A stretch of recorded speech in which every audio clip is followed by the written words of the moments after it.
Hello, everybody, and welcome to today's episode of Carbon Experts Live. We are so excited to have you here.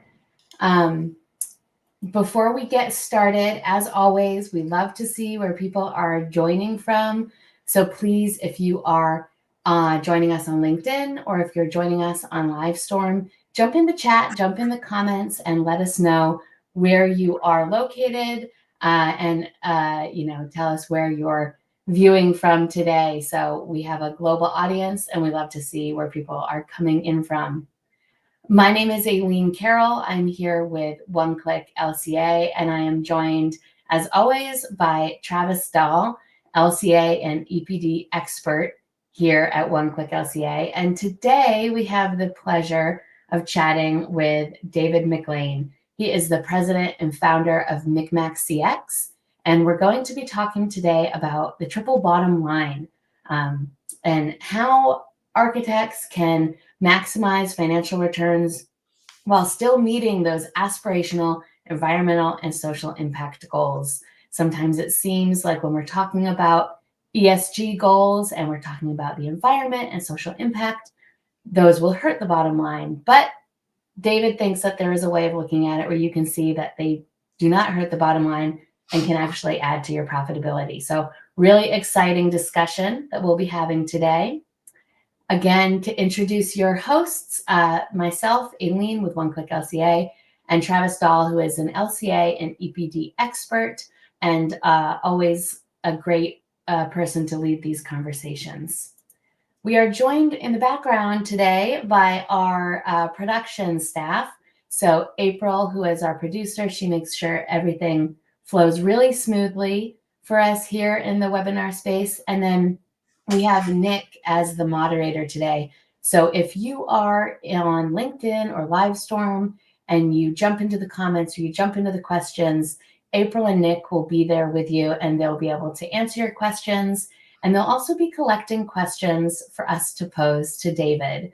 So if you have any questions now, or if you think of any questions as we are going through the show today, put them in the comments, put them in the questions tab. We'll be collecting those and we will ask them during our live Q&A. And you can ask questions of David or Travis. So please feel free, whatever comes up and seems the most interesting to you, we definitely want to hear those questions.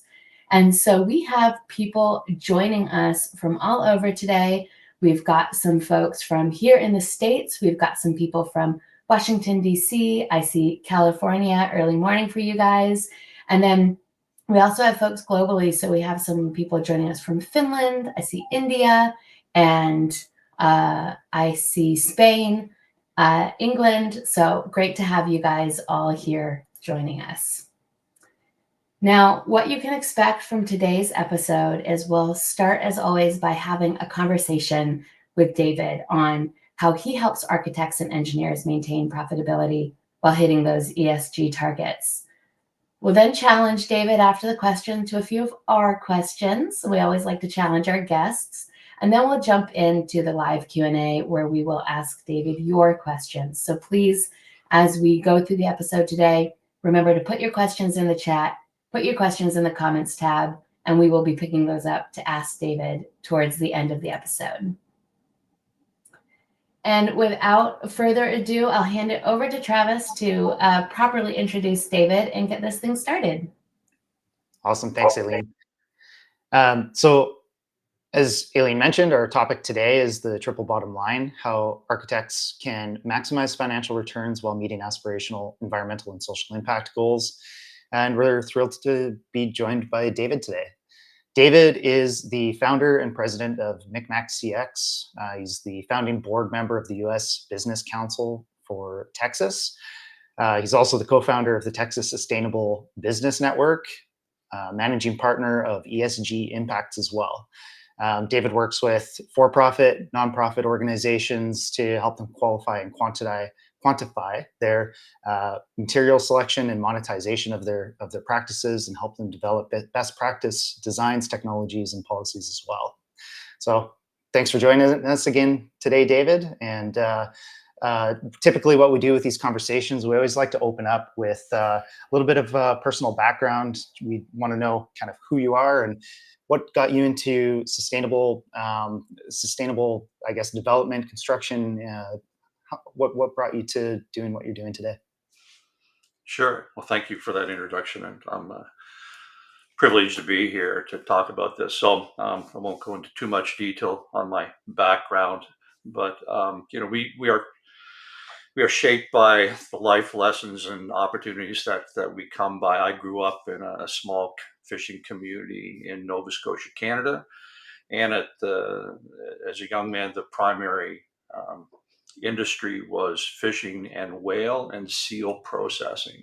So we had a plant that would bring in whales and seals and process them. At that time, not giving my age away, but a lot of the materials that we used incorporated whale oil and other things. Obviously, we don't do that anymore for a whole number of reasons, which is hard to believe generations today that we even did that.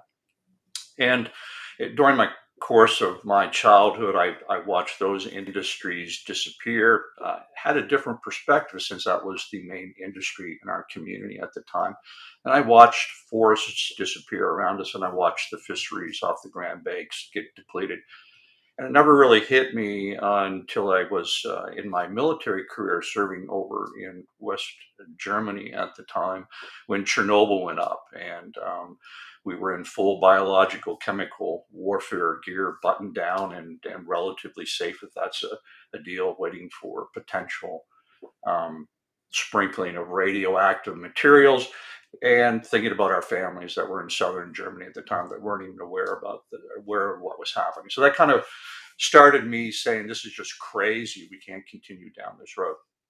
My father was a carpenter, plumber, electrician, general handyman, general contractor. So I grew up in building buildings. As soon as I could carry nails and that sort of stuff. So it was, being part of the built environment was always something that I was going to gravitate to. When I finished my environmental engineering degree, I went into the built environment and had the privilege of being in a number of uh, pivotal for me anyway roles. Systems engineer for a large uh, commercial equipment vendor, a sustainability and project manager for a mechanical electric plumbing firm, and then into commissioning, and then starting my own firm back 7 years ago. All through that, there was a common thread that there's an opportunity for us to do better in the built environment. Energy efficiency has always been something that I've been engaged in, teaching energy modeling, getting down. I'm kind of a geeky guy to the molecules and trying to figure out and show everybody that we knew how the electrons were lining up, and if we just show them that, then they could actually move forward. Come to find out that with all that technical expertise, this really didn't change the way that we were building buildings. And we needed to figure out how to speak the language. Money was always the problem with deploying what I call proven sustainable best practice designs, technologies, and policies. These exist. They've been proven thousands of times around the world, yet we fail to do it 90% of the time, because money always is the deciding factor. So if money's going to be the problem, we need to figure out how money is the solution. So that's how I arrived at this point in my life and my career. David, we've had a lot of conversations between you and I had no idea you were a fellow Canadian uh, Uh, out of the gate. And you and I have similar entrance into construction as well, and I think we kind of diverged a little bit from there from the site work. But yeah, I had no idea. I'd love to dig into uh, just some of your personal experiences over in Nova Scotia at some point.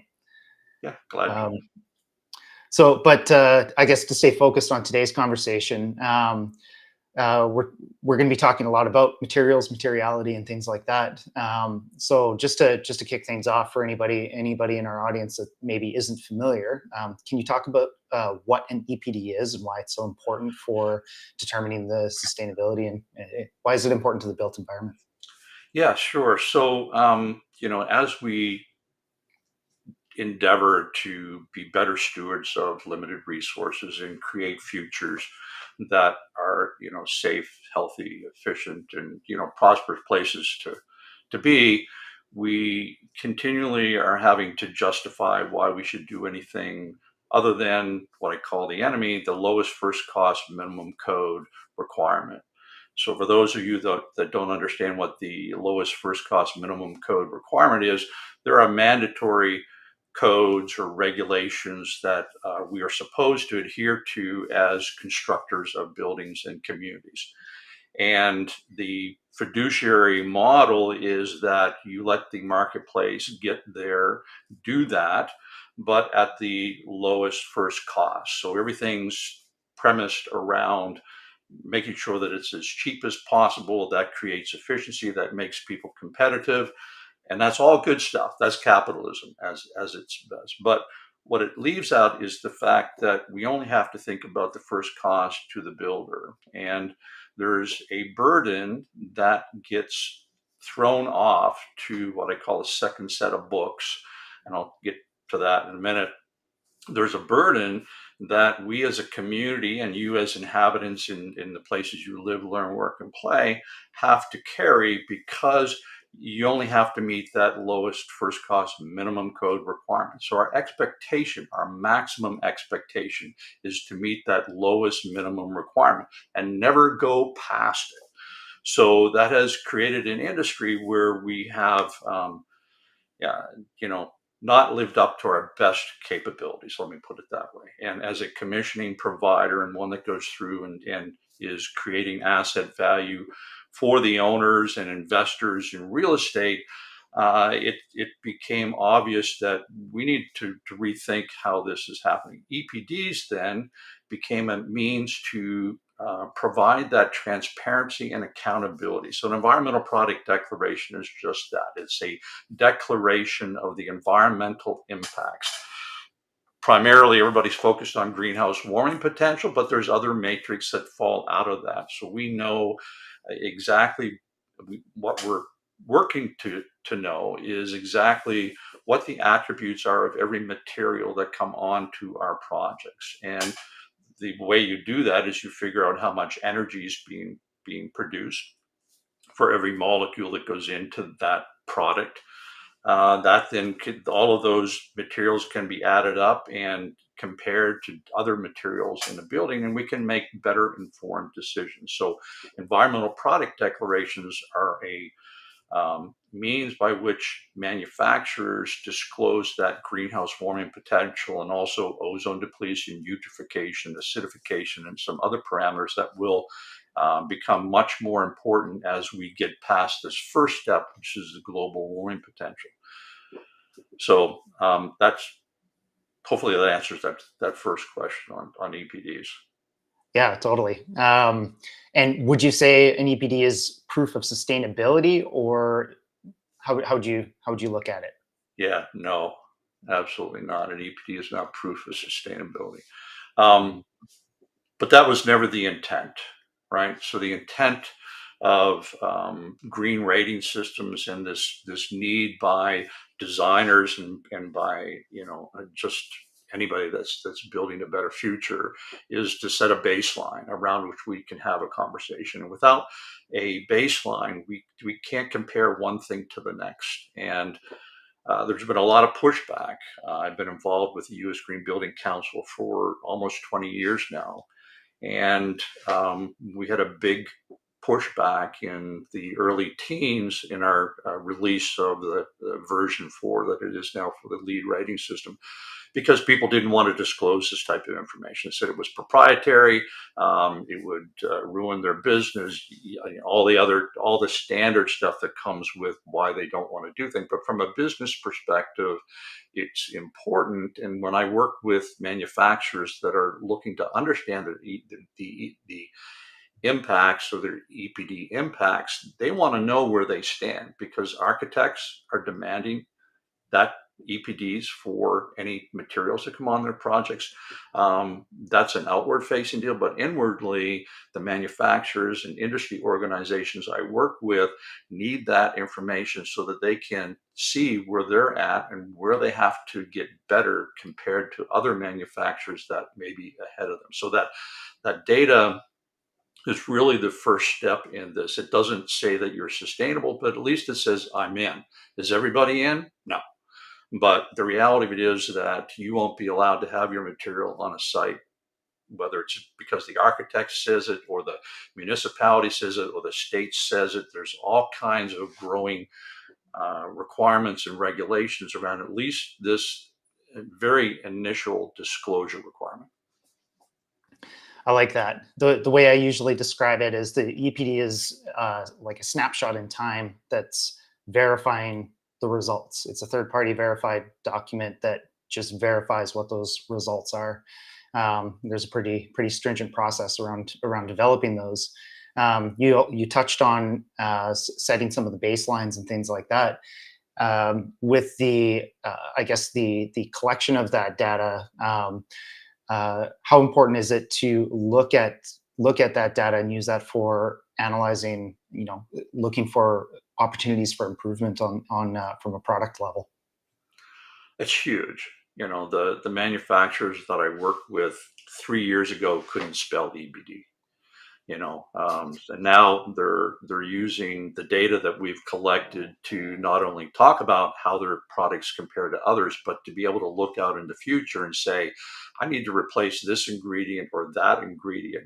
Now we're working with them to go back to their ingredient providers and say, why don't you have an EPD? Because if they don't have an EPD, then we got to use some proxy. We have to come up with the work that One Click LCA has done around gathering as much data that's defendable to be able to even start this process. So whenever I get engaged with a manufacturer, I let them know that they really have all the power, because if they're going to buy the ingredients from a supplier that doesn't have an EPD, the first question they have to ask is this material that's coming into my product hindering my future prosperity? And a lot of cases, the LCA and the EPD identify those low hanging opportunities that could be replaced with something else. That then drives a lower carbon um, community. And it actually forces those that linger and don't want to disclose or just think that this is a fad into actually having to step up and participate. So how do we take this information and use it to set effective baselines? Obviously, I think we're going to look at this both from an organizational level, but also as at an industry level, whether it's in the States or North America as a whole or globally.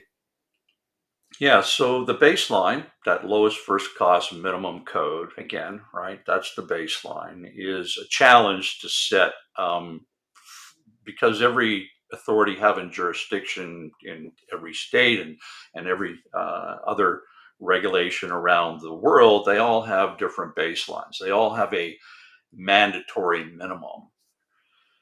That being said, though, there's a lot of smarter people than me that are coming to grips with what a single family 2,000 square foot home should be with respect to its global carbon impact. What's the minimum? So if you build a building, single family homes, I'll stay on that, stick frame, you've got 2x4s, you got a lot of on-site labor, you've got, um, a lot of pieces going in together. If that's going to become the lowest first cost, what insulation value needs to be in, and what performance outcomes, that's a challenge. But it's getting solved. It's getting, well, let's just see, there's lines in the sand being drawn right now. So the city of Toronto, Vancouver, New York City, Austin, California, they're all implementing mandatory baselines. So if you build a building, they don't care how you do it. It can't have more carbon than this per square foot, right? Which makes sense. And then Europe is much further ahead of us here in North America. They actually have some guidelines that I think are more granular and more defendable, and get everybody to understand that this lowest first cost minimum code is really just a stepping stone. And I'll throw this comment out there. It's controversial, but I really do believe, in having been involved with manufacturers and implementing this, the materials are really just the first part of this whole deal. It's the means and methods of construction that really separate good contractors and good architectural teams from others. They can pick all the low carbon materials that you want, but if they can't figure out how to use the right materials that limit the amount of labor, which is vehicles back and forth on roadways that pollute, that wear and tear on the roads, that potential accidents risk, all of these things combined, the materials is just the starting point. And guess what? Any of the problems we currently have in the built environment ecosystem could be solved by existing, readily available, off the shelf, proven, sustainable, best practice designs, technologies, policies, if we could consistently deploy them and we could value what that difference is and the performances that we achieve by doing that in compared to that lowest first cost minimum code baseline. So baselines are still kind of squishy. That's my scientific term for that. But we're working on it. With setting some of these baselines, and you mentioned that a lot of work like really Europe is a long way ahead of us in North America. How important do you think it is to draw from some of that work that's done in Europe versus acknowledging some of the things that either from a structural level or economic level that might be different in North America, and developing policies that are maybe custom made for us here? Yeah, so one of the reasons I work with One Click LCA is your primary focus has been in Europe, and we have to look globally for best practices. I'm not one for reinventing work already done by a lot of people, and we want to accelerate the deployment of these proven sustainable best practices by building off of the work that already has been done. I know that I talk about the U.S. Green Building Council, the LEED rating system, because it's the first one that really brought me into the whole idea that we could actually do better. But there are 86 at least competing green rating systems just in the built environment itself globally. And that just kind of spreads confusion. But the reality of it is that we need to figure out how to talk about the benefits in something other than a checklist in a rating system. This has to be both not just a money issue, but it has to be an emotional issue. Real estate developers will not build what occupants don't want. That's something that we forget.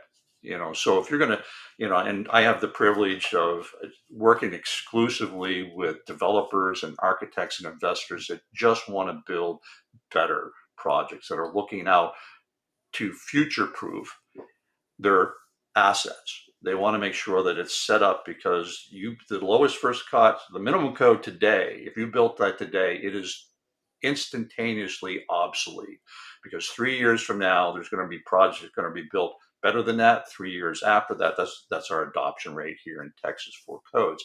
So you're building assets. You think about it, if you are building assets, that is an investment. And for most people, their homes and the businesses are their biggest investments they're ever going to do.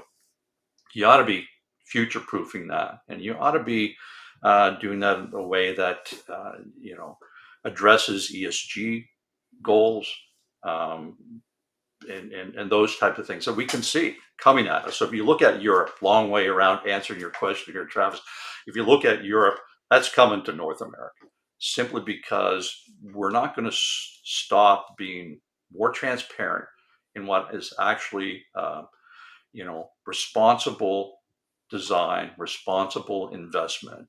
You can ESG I'm in Texas, so ESG is kind of a four-letter word here in Texas, and we're fighting back against that through a number of organizations. But the reality is ESG will be called something else, but it's all about responsible decisions. And so part of what we're able to do with this transparency and this accountability is really make more granular decisions, the millions of which we make every day, armed with the decision ready data to actually be more responsible for what we do.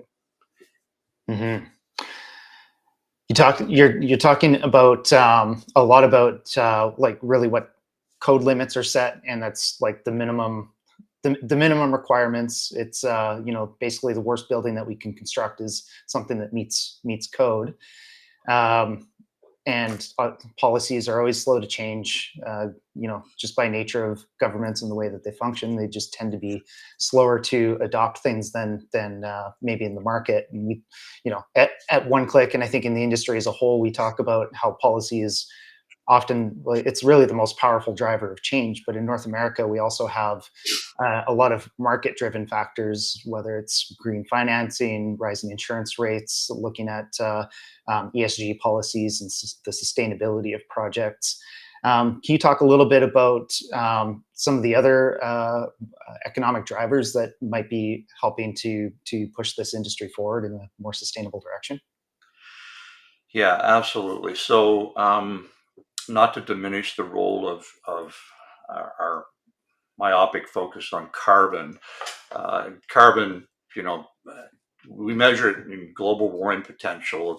It's calculated over 100 years, and it's in metric tons. Well, the U.S. isn't even metric in most people's mindset, and I can't relate to a metric or an imperial CO2 equivalency ton. So the relevancy here of what we're talking about has to be brought down to an emotional level. How does it impact me? So at the end of the day, regulations are important, but regulations that to support a business case or a value system is much more capable of being deployed. We make regulations all day long, and but we're really poor at actually making sure that they're implemented, and we have the resources to check all of that stuff out. So I work with municipalities on a regular basis, and they're always underfunded and understaffed in that. And that's the result of the pushback by the construction communities of they want to continue to do things the way that they are. So to answer your question, without spending days at this, is really, in my mind, we have to understand what the real value of these sustainable betterments are, and we have to understand them not in how they successfully fulfill a checklist, because I am a sustainability consultant, and I do drive people into checklists, and it doesn't feel good for me, and I know it doesn't feel good for them, but they want to get that plaque on the wall. Well, that shouldn't be the end game. There's not that plaque on the wall. The end game should be that we're creating safer, healthier, more efficient, and more prosperous places for everybody to live, learn, work, and play. So if our goal is really to do that, and nobody I talk to disagrees with that statement. I don't know any architects. Maybe there's one or two out there, but I don't know any architects or engineers that I've worked with in the last 30 years that get out of bed every day excited about building a lowest first cost minimum code project. Mm-hmm. They all know how to do better. They want to do better. They spend all their time thinking about doing better, but we fail 90% of the time to do that on anything. And I'm not just talking about a LEED plaque. I'm talking about getting more energy efficient. And why is that? Because we're unable to actually talk consistently in a defendable manner about the business case of things beyond energy efficiency. So, for example, when we build buildings, and COVID, if anything good came out of the whole COVID deals, people understood that buildings, hey, guess what? Buildings have an impact on my health. And guess what? If my employees aren't healthy, my prosperity goes out the window. I don't have control of that. So what if we actually built buildings where we could prove and optimize the conditions in which the employees actually worked? Well, guess what? Productivity impacts are huge with respect to order of magnitude over energy consumption. And not to get off track here because we're talking about EPDs, but EPDs just lay the solid groundwork. It's an accounting deal, right? EPDs, if you don't get this, it's an accounting process. And nothing is really serious until accountants and lawyers get involved. Engineers and architects can do stuff all the time, but the whole anti-greenwashing lawsuits that have been filed across the globe, because people have used unsubstantiated, hand waving to justify that's coming to an end.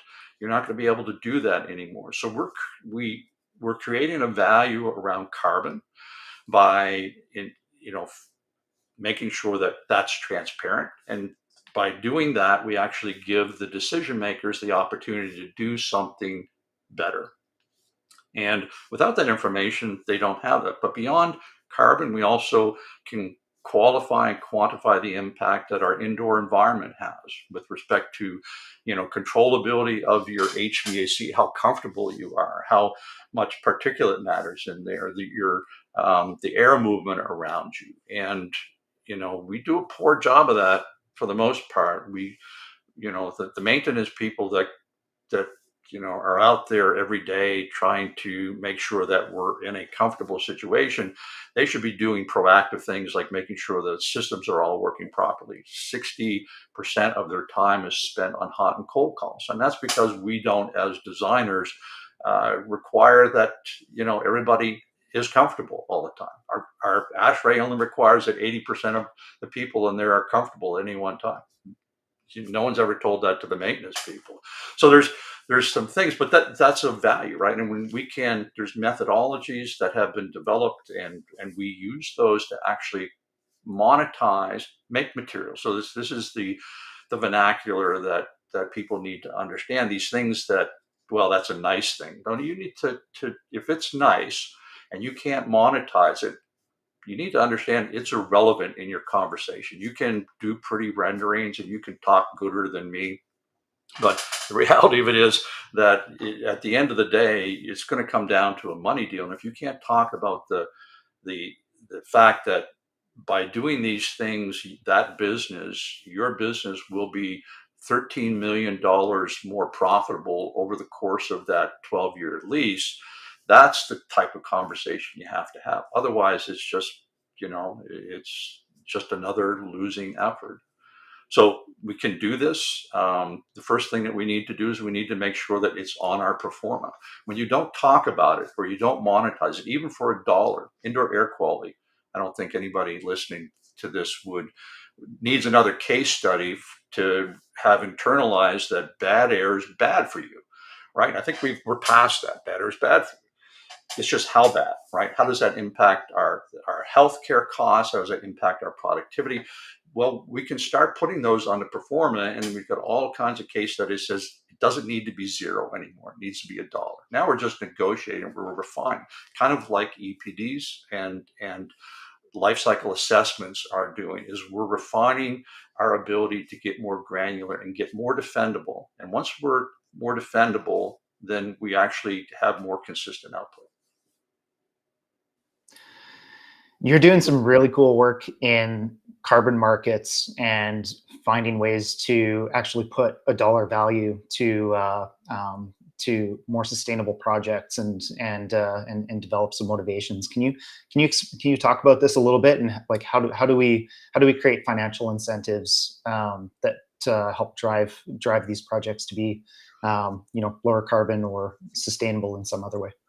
Sure. So there is a number of voluntary carbon markets, but if you look at the way that McMac CX has been been hired to do life cycle assessments, and it initially started because there was a lead credit, and an architect asked me, "Hey, David, can you guys get me some of these credit points?"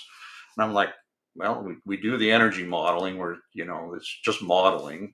So I shouldn't have said that so fast, because it's much more complicated than that.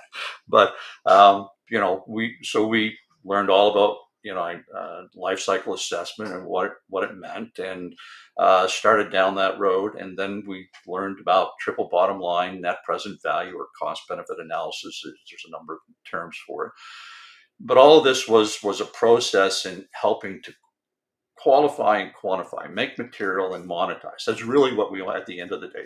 And the the ability in a from an embodied carbon point of view, or the carbon avoided opportunity, is huge, because we already have it's a I'll call it an engineered carbon, because we have a start and we have an end. We have a process that's globally recognized, and we have a means of encapsulating that to be able to sell on the open market. What I mean by that is, on a project, you create an environmental product declaration, you bring in the project, do a life cycle on the building, so you have a list of all of the impacts that are there, and then you can actually design a better building.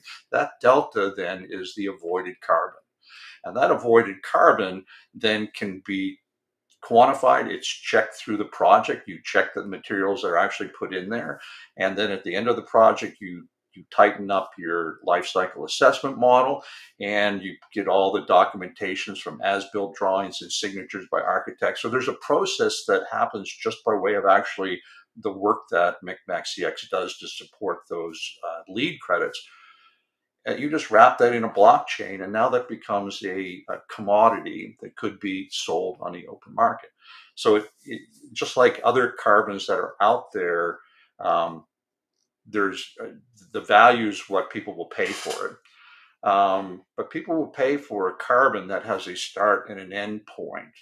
Carbons that rely on a forest being viable for 25 years, or operations of a building because you have the right staff and all those type of things, and then that's more challenging. But we're having those conversations. We have a way to capture that, encapsulate it, and have the highest value possible for that. And carbon on the open market's anywhere from $50 to $250. And with the IRA legislation and other things that are happening, the need is large. Large corporations are trying to offset their poor behavior by buying good carbon, bad carbon, good carbon. And this is one way that you can do it with the LCA tools, and the processes that we just do for good projects for our clients. I can see I can see some of the pushback on that being, we're creating unnecessary extra labor and making things more complicated, just as a potential cash grab, and just to create an unnecessary market here. The way I tend to look at this is that these are any of these carbon emissions or environmental impacts that we're creating through these projects are creating real world costs somewhere down the line that are just being externalized, and we're just finding a way to capture that and push it towards the front to be able to make better, smarter decisions. Would you agree with that, or how would you approach some of these effects? Well, I'm kind of privileged, because I only work with teams that want to do better. So, I kind of gave up on trying to change the mind of the masses, but I do work with advocacy organizations and government organizations to make sure that our messaging is better. And like I said, people want to do the right thing. When we talk about the triple bottom line and being able to monetize this, the reality of it is, so the triple bottom line: planet, people, profit, impact. So right now, we only have to look at the profit from the people that are building the building. So they're going to make the decisions that make them the most profit. And if they don't have to, because they meet the minimum code and there's no ethical,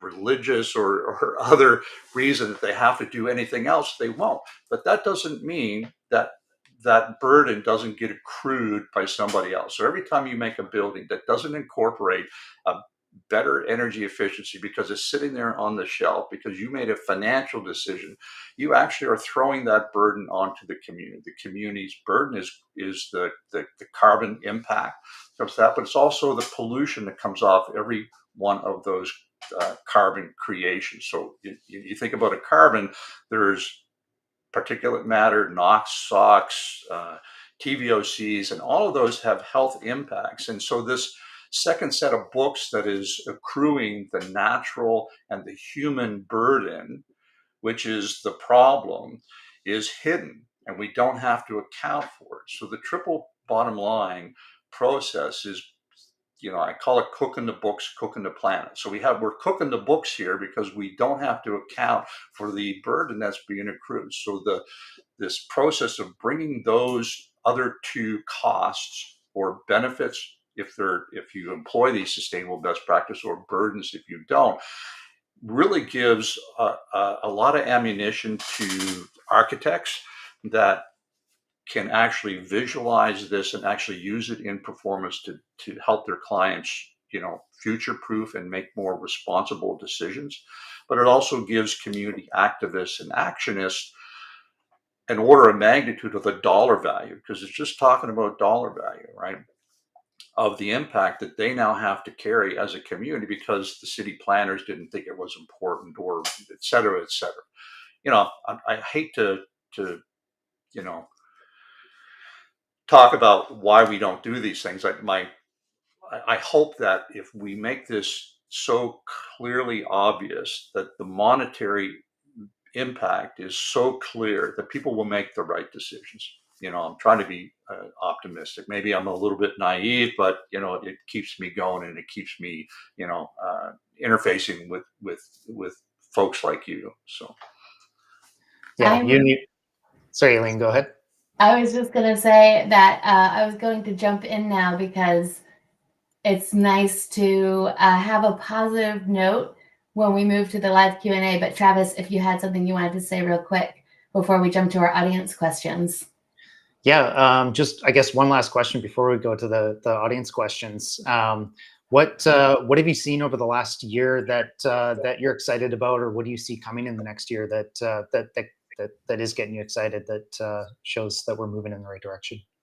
Yeah, so the amount of industries that have reached out to us to do environmental product declarations has exploded, and so that's encouraging. So they get it, but more importantly, they understand the value that the life cycle assessment is able to bring them. One of the challenges of EPDs is manufacturers make it and then it just goes out into the ether, and your hope is that whoever's going to be doing the modeling knows what they're doing and they can compare your EPD to another. So we have created a platform that actually allows those manufacturer products to be put into I'll call them real modeled buildings, be it a school, an office building, warehouse, whatever. We can take those technologies, those designs and policies, and we can use EPDs to actually use it in a real life scenario. And so that's been a super advantage for manufacturers that want to have their EPDs evaluated, but can't wait to for a project to pop up, or a life cycle assessment modeler that actually knows what they're doing. So getting that information out in a free platform is exciting. We're about to launch the next big step on that. So that's exciting to me. But just the fact that, we're looking at more, the Biden administration just announced a 15-year plan to value nature. The EU has put in a very structured process for identifying green bonds. There's just a lot of things that are gelling right now. The SEC is going to roll out some ESG type thing, and people are doing ESG even though they don't want to say it. It's just they're being responsible, and now that we have the right tools, the tools are being refined. They're getting much more detailed and easier to use, and so that's what keeps me excited.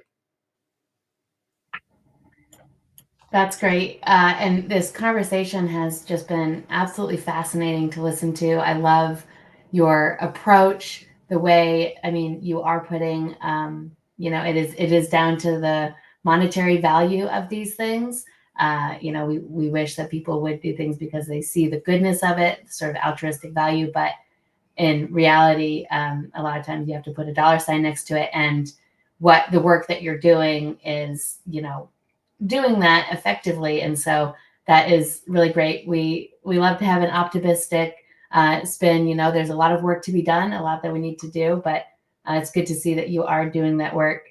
So we do have a lot of questions. We'll see if we can get through them all from our audience. But before we go to them, I'm going to put up the question from us to you. So, David, if you had the power to change any one thing in the industry, what would it be? Wow. Well, you say the industry, I'm going to say that's the built environment ecosystem.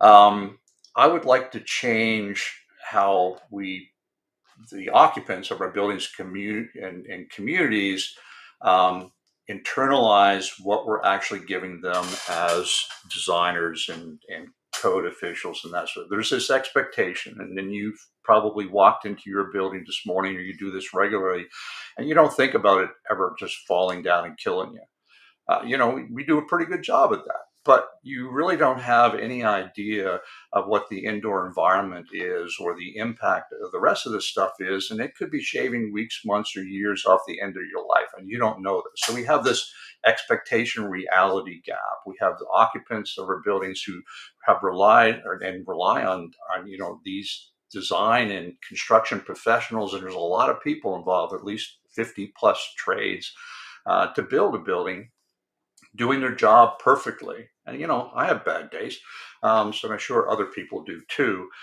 So this expectation that they're getting the right stuff is flawed, because as designers, we don't have to get there. We just have to get to the lowest first cost minimum code. And that delta, that if I could change anything, and this is what we're working to do, is identify the order of magnitude in monetary dollars, that delta, so that people get it and they can start demanding better of our regulator, of our regulations, of our building community. And we can do it. There's lots of people that want to step up and get there. That's fantastic. Um, Thank you for that. We'll jump to the live audience questions here in just a second. But real quick, we have a question from us to the live audience. If you are joining us from the live stream platform, we're going to put up a poll on the page. And we want to know, do you want to book a demo with One Click LCA to either do a life cycle assessment for your building project or a life cycle assessment to create an EPD? So we do offer both services. If you're interested in that, please say yes. And we will head straight now to the questions from our live audience. And if you just give one moment, here we go. First questions on the screen. What about applying this framework to upgrading existing buildings?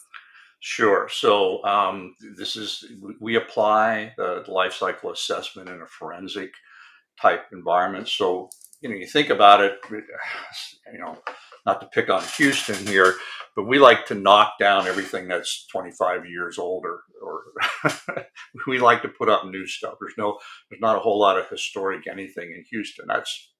But the reality of it is, the embodied carbon that's in the existing building is your least avoided carbon when it comes. So right now, we support general contractors that are wanting to identify not just throwing how much stuff they keep out of the landfill, but what's the carbon impact of that, right? But we can actually do a model of an existing building with or without the plans. Obviously, the plans would help us a lot more, but we can go in and get pretty close to the embodied carbon that's sitting in that building. And if you just keep the structure, we can calculate what the avoided carbon is of not building a brand new structure, not just the avoided carbon that comes from materials, but also the means and methods of construction, how much labor was saved. All of those things can be added up and monetized. So the process is the same. The modeling is identical. It's just you got to do some site work. You got to walk around, but there's 3D image stuff. You just set your iPhone down on a swivel, and then it will calculate and take pictures and give you massing. So all of that stuff is technically really a whole lot easier than it was a few years ago. But you know, is there an appetite to decrease the carbon impact of your project by using an existing building? And we can capture that. So that's how we use That's great. Yeah. And we always love reusing existing buildings when we can. it. Uh, so, next question. How can I convince leadership at my firm to start measuring these sustainability targets? You've got someone who's excited to go for this, but maybe they're not in that decision-making position. What can they do? Well, that's a loaded. I don't know your team. I don't know your decision makers. Here's what we do to support architects and general contractors. Is we work to get them more business. But the business owners will adopt anything that can get them more business, and if it can get them more business that's sustainably aligned with their goals and their passions, and why not? So you can do a very simple model within one click LCA and calculate what the carbon benefit's going to be. You can take that model and incorporate it into our triple bottom line cost benefit analysis software, and you can actually capture all the means and methods. So instead of just a rendering you're going to put out on a response to a request for proposal, you can now have the carbon story broken down. You can talk about just regular avoided carbon or biogenic carbon. You can talk about all the great design stuff that you want. And then that puts you in a better position typically than your competitors. So I tend not to sit down and do lunch and learns and try to convince a whole bunch of people of great stuff they could do. Let's do it project by project. That's the best way to get success. And if it gets them business, they want to do it again. They get a little bit more details about what it actually means, because you don't just get the project, you get McMac CX coming through and doing all the stewardship and the rest of the modeling that goes through the whole life of the project. So that's how we do it. That's great. A little extra legwork, but you get those real results, which that always helps with buy-in. So, what recommendations do you have for cost-effective decarbonization strategies? Yeah, so I try to be as agnostic as I possibly can with respect to not advocating for particular materials or construction designs. I'm not a licensed architect. I'm not a licensed engineer. And I those professions are out there every day trying to answer this question. What I will say is not measuring it or not doing a life cycle assessment means you'll never get there. So if you even at a higher level, which is relatively inexpensive, is a good value to start talking about what's happening. But here's the deal: if this isn't on your radar and you care about sustainability, then you're never going to be sustainable if you don't start incorporating at least an understanding of the value that this brings for your potential clients. There's firms out there that will never be concerned about this. That's fine. So it's not an answer to that question. Obviously, I work with green concrete providers that their solution to Portland cement has 80% less global warming potential. So yeah, I would advocate that cement concrete over general Portland cement. But that's the numbers tell you that, right? So we have enough building science and economic analysis capabilities to be able to say, here's some options. But at the end of the day, I'm not going to draw the drawings. I'm not the structural engineer that's going to put that together. I'm there to help them get quick access to this data. That's the way I view this. I don't want to take over the great. I'm a black and white ex-military band engineer, so I'm kind of a black and white, and there's not a lot of gray area for stuff with me. And thank goodness there's professions out there that actually can see all this other great stuff. So that's my take on it. Yeah, if I can add to that a little bit as well, is by, as David said, just doing the LCA just really helps gain a better understanding of where some of the impacts in a project are, which, with an earlier project, just getting that understanding, getting that decarbonization intent to be close to the front of mind, and doing this earlier in projects, just like any value engineering processes in a project for reducing costs. Like the earlier that you start in a project, the more impact you can have for a lower cost, and the more flexibility you have in a project. So the earlier you can start, ideally before any of the design work starts, having these conversations with the owner, builder, developer, whoever's on the design team, the more impact you can have. Thank you, Travis. It's a much better answer than mine. No, that's great. I mean, you guys both basically said it. Use the tools, use them early, and you'll get the, sort of most effective decision for your project, for the individual project. So here, David, this is a little question. You said you were from Nova Scotia, so a little personal question. Do you see changes in the forestry in Nova Scotia, and maybe changes for the better? Are you following that? Yeah. So the government of Nova Scotia leased a whole bunch of land to the Mersey Corp to go in and cut down trees and supposedly replant new ones. That there's some question about just how effective that was, but um, that whole situation came to an end because guess what? They cut down everything that they actually wanted to do, and they were no longer a viable business, so they left. So the good news is they left, and all of this land has basically been opened backed up to the public. Because guess what? You weren't allowed to go on those millions and millions of acres because they basically were leased to a logging a company that could go in and do that. So absolutely a change for the better. We